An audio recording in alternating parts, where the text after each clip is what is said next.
terbesar belanja negara, hal yang terbesar tentu selain belanja itu adalah proses pengadaan barang dan jasa.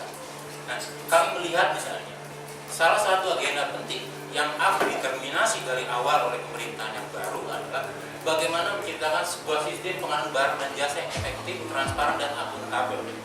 Pada satu sisi kita sudah punya PP tentang pengadaan barang dan jasa, tetapi di sisi lain misalnya kita melupakan unsur yang terpenting, terutama di dalam membuat keterlibatan publik menjadi juga pengawas dan penikmat terkait pengadaan barang dan jasa. Kalau selama ini misalnya mekanisme online itu sudah ada, tetapi publik tidak bisa menyangkau itu karena misalnya publik tidak mendapatkan informasi yang cukup. Misalnya kalau teman-teman misalnya lihat ya KPP atau misalnya Institusi Pengadaan Barang dan Jasa di Kementerian Lembaga misalnya, dia hanya mencantumkan misalnya untuk proyek ini pemenangnya adalah PTA. Tetapi misalnya, yang kita juga dorong adalah di dalam membuka proses pengadaan barang dan jasa juga disampaikan informasi yang cukup detail, paling tidak terkait satuan biaya dan satuan kegiatan, sehingga termasuk juga alokasi tentunya, sehingga publik juga bisa memberikan masukan ataupun juga pengawasannya. Kemudian kalau kita bicara misalnya Presiden kita harapkan bisa memberikan semacam instruksi gitu ya terkait kepada kementerian lembaga atau kepada daerah di dalam rangka menjamin misalnya hak publik untuk mendapatkan atau proses keterbukaan informasi terkait hal-hal yang menjadi kewenangan atau menjadi haknya publik. Nah di sini kalau kita lihat ya sudah ada misalnya PPID gitu, Pejabat Pengelola Informasi dan Dokumentasi gitu ya. Kemudian juga menerapkan misalnya artinya memfollow up hasil-hasil sidang pengadilan keterbukaan atau sengketa informasi misalnya menjadi kewajiban, tidak hanya misalnya sekedar dimenangkan sengketanya tetapi tidak ada tindak lanjut ataupun juga tidak bisa dieksekusi gitu ya. Termasuk di dalamnya memberikan sanksi gitu ya kepada misalnya lembaga-lembaga yang mengabaikan putusan Komisi Informasi. Kemudian kalau kita bicara dalam konteks yang lebih makro, tentu dalam konteks ekonomi atau keuangan negara, apapun ini juga kami sampaikan di dalam 5 manifesto gitu ya beberapa bulan yang lalu. Apapun program atau agenda pemerintah yang terpilih nanti, semua program ini tidak akan berjalan kalau pemerintah tidak bisa mendeterminasi dari mana sumber anggaran. Bagaimana misalnya menaikkan tunjangan kinerja untuk aparat penegak hukum, baik itu kepolisian atau kejaksaan misalnya. Selama pemerintah tidak bisa mengoptimalkan dan mengintensifkan sumber-sumber penerimaan, maka otomatis saya katakan program-program pemerintah tidak akan berjalan. Dan nampaknya ini terbukti ketika pemerintah mengusulkan nota keuangan 2015.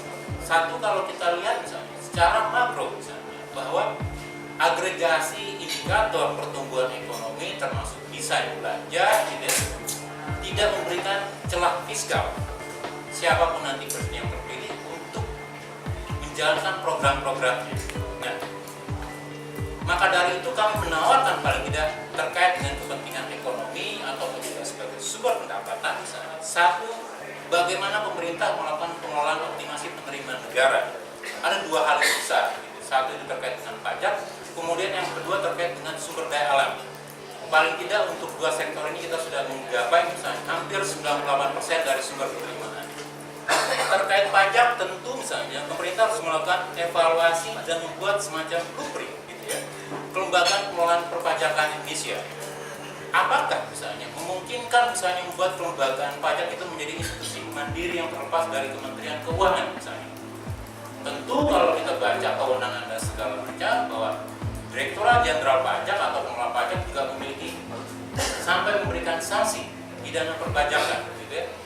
Nah, sanksi atau pengelolaan pidana perpajakan terkait dengan isu transparansi dan penegakan hukum.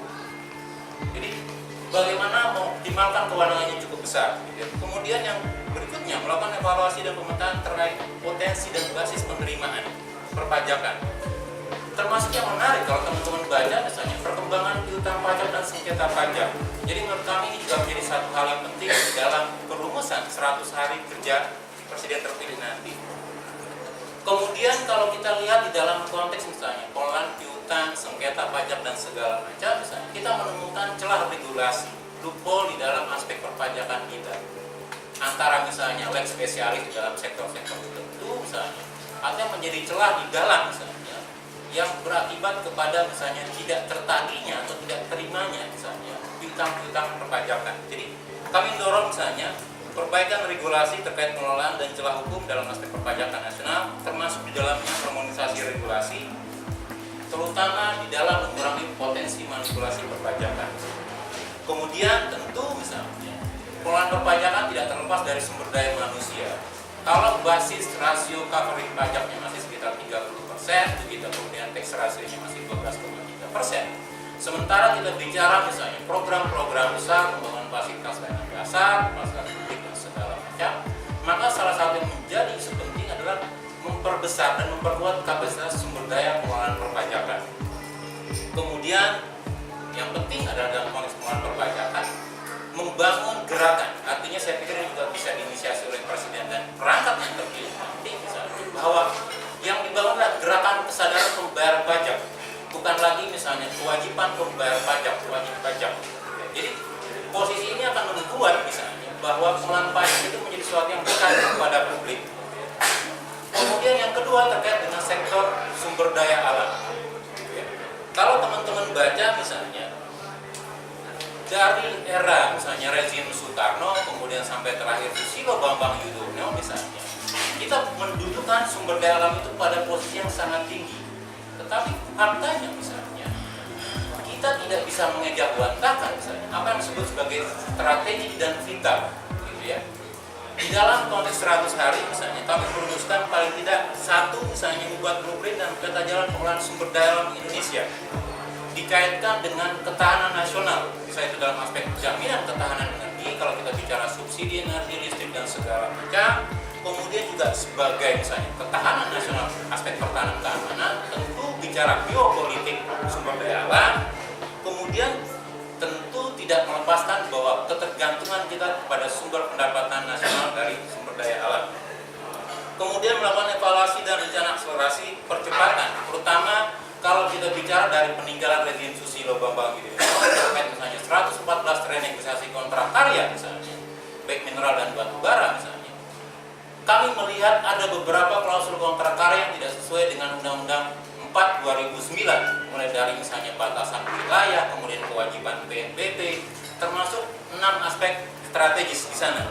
Maka kami mendorong misalnya untuk Presiden yang terpilih melakukan evaluasi gitu ya, identifikasi dan segala macam misalnya terkait renegosiasi kontrak karya, termasuk juga misalnya kontrak kerjasama migas, paling tidak di dalam menjamankan tadi misalnya menjamin ketahanan nasional.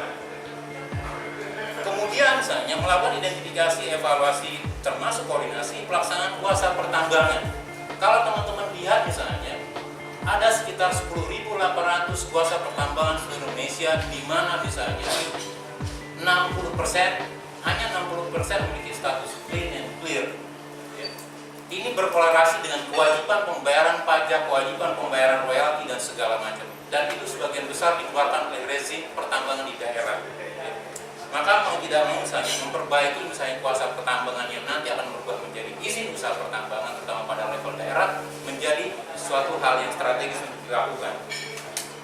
Kemudian melakukan identifikasi, evaluasi rencana aksi, terutama rencana aksinya misalnya mendukung ketaatan atas peraturan dalam konteks pemberantasan mafia di sektor sumber daya alam, mafia di migas, mafia energi dan segala macam. Selama di dalam 100 hari program pertama, misalnya, statement ini dan janji ini termasuk misalnya rencana aksi harus menjadi poin besar di dalam misalnya pemerintahan yang baru. Kemudian tentu misalnya kalau kita bicara dari sumber daya publik, artinya membuka akses kepada publik, membangun gerakan bersama misalnya, agar misalnya publik juga terlibat secara intens, secara langsung terkait dengan pengelolaan sumber daya alam. Ya. Nah berikutnya untuk isu menjalankan menjalankan isu politik pengelolaan anggaran yang merupakan kepentingan publik, kami melihat ada beberapa hal strategis. Pertama yang terkait dengan rencana revisi 3 paket Undang-Undang Pengelolaan Keuangan Negara, mulai dari Undang-Undang Keuangan Negara, Perbendaharaan Negara, dan Pemeriksaan Keuangan Negara 17/2003, 1/2004, 15/2004. Di dalam jangka menengah misalnya ini juga berkorelasi dengan nanti Undang-Undang Badan Pemeriksaan Keuangan Negara. Kalau teman-teman lihat misalnya sebagaimana misalnya Komisioner BPK lebih merepresentasikan kepentingan politik daripada misalnya profesionalisme dan integritas misalnya, maka rencana revisi Undang-Undang 3 Paket Keuangan Negara juga menjadi sesuatu yang penting. Di dalam misalnya penyampaian apa yang dilakukan oleh rezim Susilo Bambang Yudhoyono, kita tidak tahu akan dikemanakan 3 paket pengelolaan keuangan negara ini.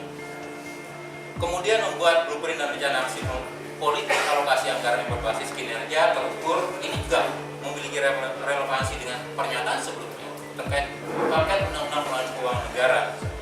Sudah saatnya misalnya, terutama dari sisi pemerintah, bahwa anggaran yang berbasis kinerja menjadi sebuah keharusan karena itu sudah diamanatkan oleh undang-undang pengelolaan keuangan negara, gitu ya.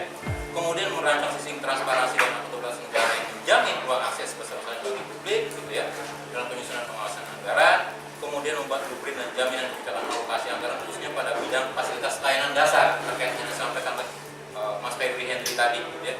Kemudian memperbaiki dan membuat standar kebutuhan dan satuan biaya terkait misalnya dalam pengelolaan belanja negara. Dan yang paling penting adalah misalnya sekali lagi gitu ya, menjamin keterlibatan publik untuk poin N misalnya, membuat sistem monitoring online anggaran pendapatan belanja negara, tidak hanya anggaran pendapatan tapi juga belanja negara, hingga satuan kegiatan yang bisa diakses oleh publik. Jadi ini menjadi sesuatu yang penting gitu ya, terutama di dalam bagaimana menggaransi dalam sisi penerimanya mengoptimalkan penerimaan negara, kemudian dalam sisi belanjanya mengefisienkan dan mengefektifkan belanja-belanja negara. Selain melakukan identifikasi menjalin pelaksanaan anggaran dengan transparan dan akuntabel misalnya, kemudian merancang sistem integritas pejabat publik. Ini salah satu unggulan menurut kami, usulan strategis kami di ICW misalnya, merancang sistem integritas pejabat publik yang berbasis online dan terbuka, yang meliputi setidaknya gitu ya, track record pejabat tersebut, laporan harta kekayaan pejabat, dan kepatuhan pajak berupa SPT setiap tahun. Jadi ini menjadi komitmen awal apakah misalnya presiden yang terpilih nanti juga benar-benar misalnya